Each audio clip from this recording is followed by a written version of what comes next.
why is fabric inspected? Why is fabric so important in apparel production?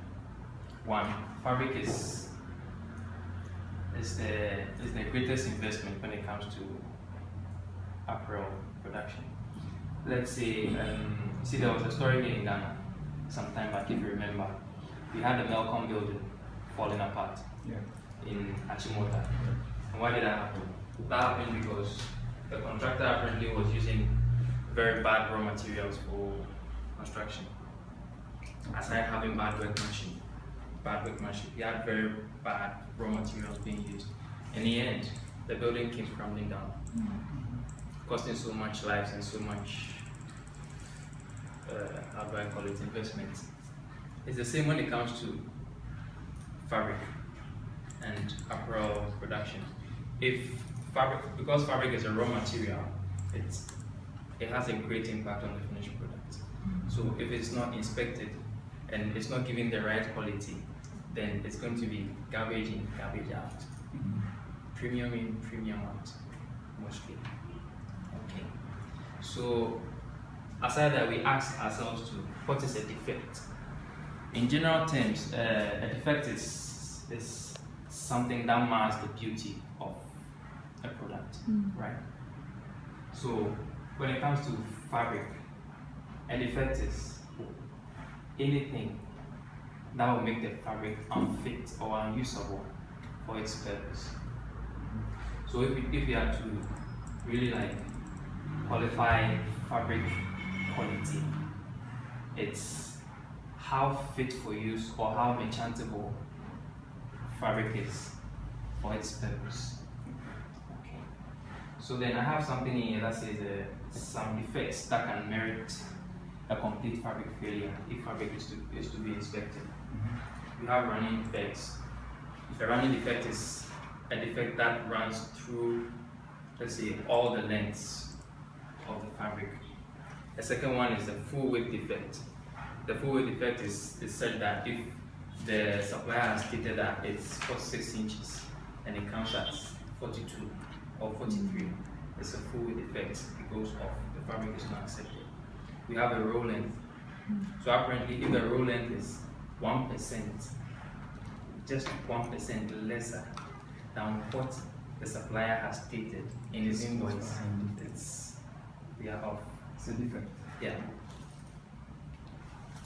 And we have the splice. The splice is, it's unfortunate that I couldn't find the defect. You see, in the fabric, right? Well, if you remember the James West fabric, it came in at a point there were the fabric was stitched. They were joined together.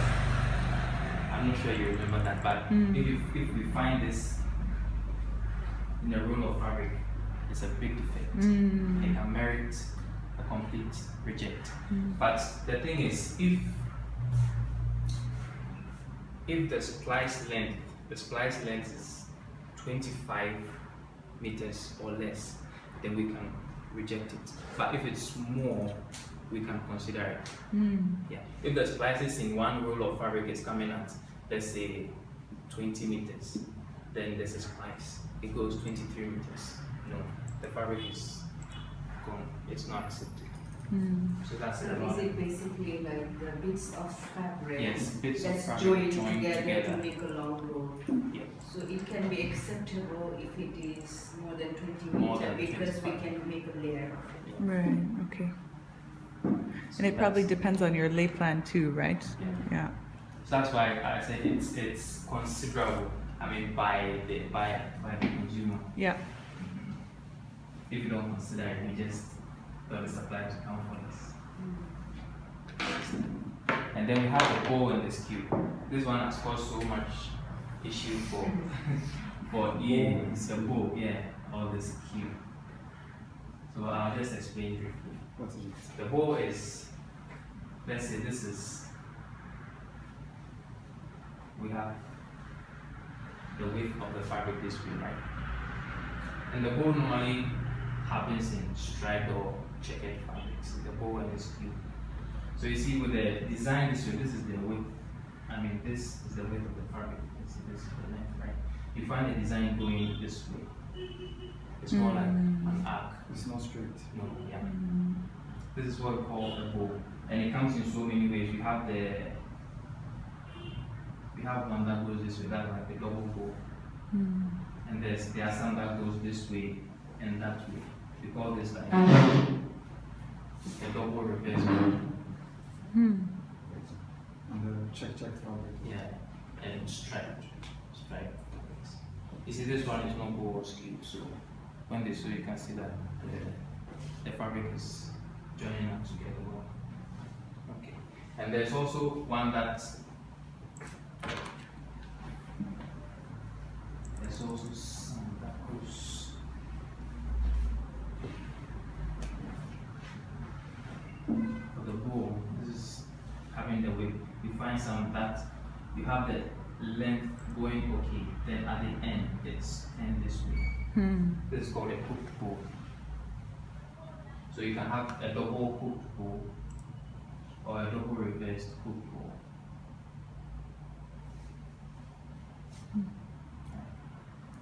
So this is for the bowing, and the skewing is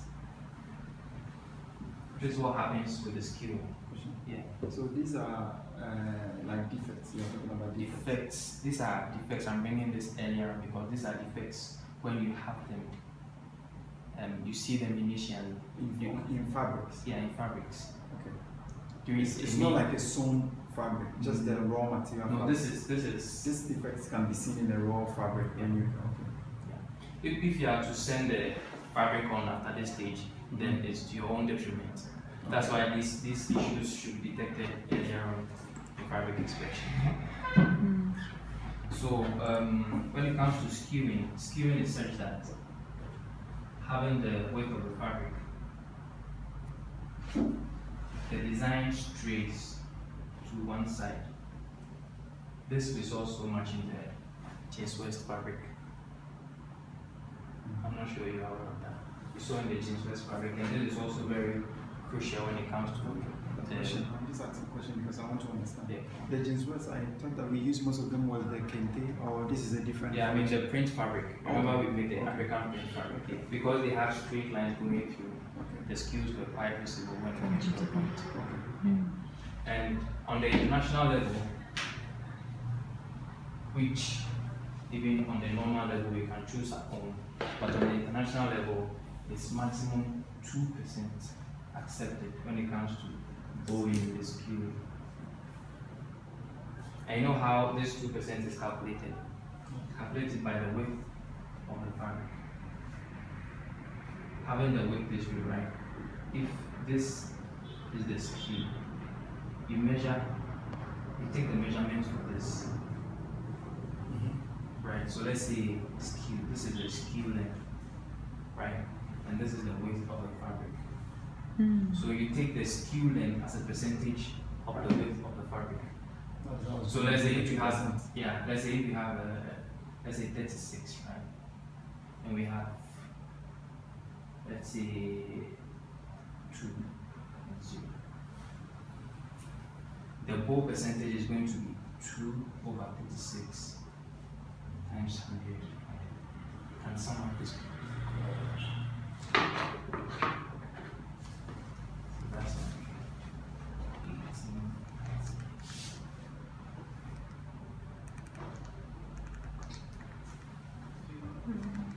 So like 50 divided by 96. How much do we have? 5.2. 2 divided by 36. 5.5. Yeah. 5.5. So at 5.5%, this fabric can go into production. Yeah, it's everything. It's the same way when you are measuring for the bowing. In case you have bowing of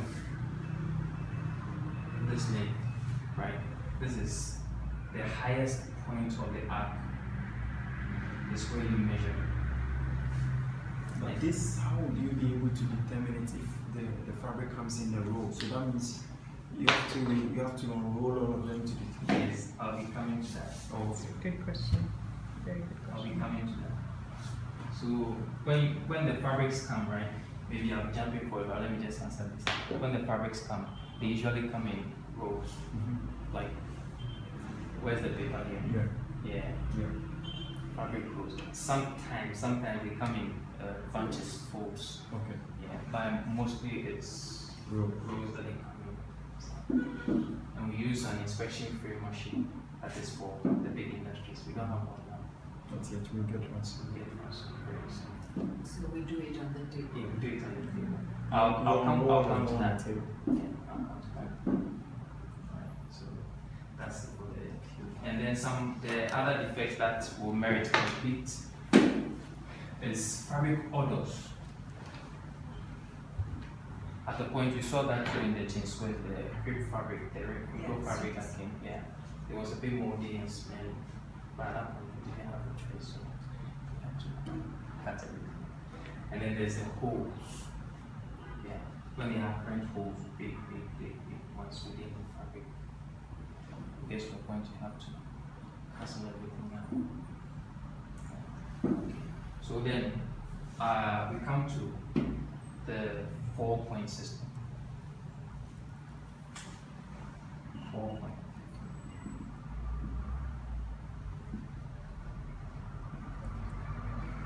The 4-point system is used in checking fabric, but not only fabric.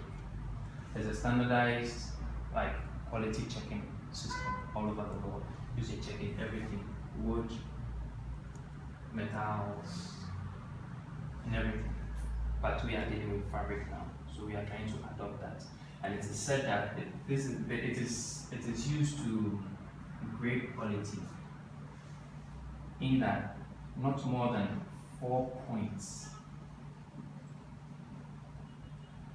not more than 4 points can be awarded to defects within a linear meter.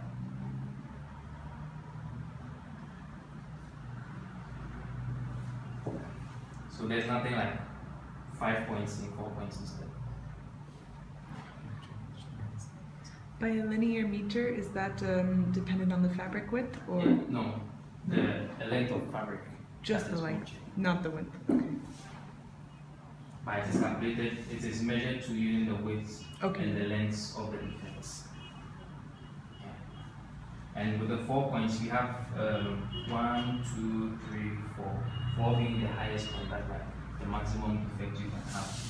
And this is how it's measured. 1 point is given from 0 to 3 inches. 2 points is given from 3 to 6 inches. 3 points is 6 to 9 inches. And 4 points is 9 inches and 4 And points. so on. Yeah, 9 inches and over. And at that point, you know you are going overboard. And that's the length of fabric that's spoiled, right? No, not the length of fabric. It's the length of the defect. The length of the defect. Okay. So in the case, let's say we have fabric here, right? Then we have a hole here. We have a dye spot here. We have, let's say, a slot somewhere here. The length of this spot, right? If it's 3 inches, which means this one gets 1 point in here. Okay. Is it okay? If this one you measure it lengthwise and maybe it's 6 inches, this is 2 points. So if this big hole, right? If there's a big hole here and you measure in, let's say, 8 inches, this one goes to 3 points Okay. because it's in between it. So you measure whatever is longer, the length of the width. Yeah.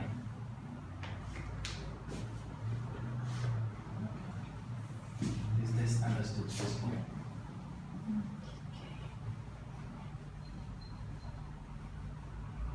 So this is still about the 4-point system and how it's used to create fabrics. And then in the 4-point, how is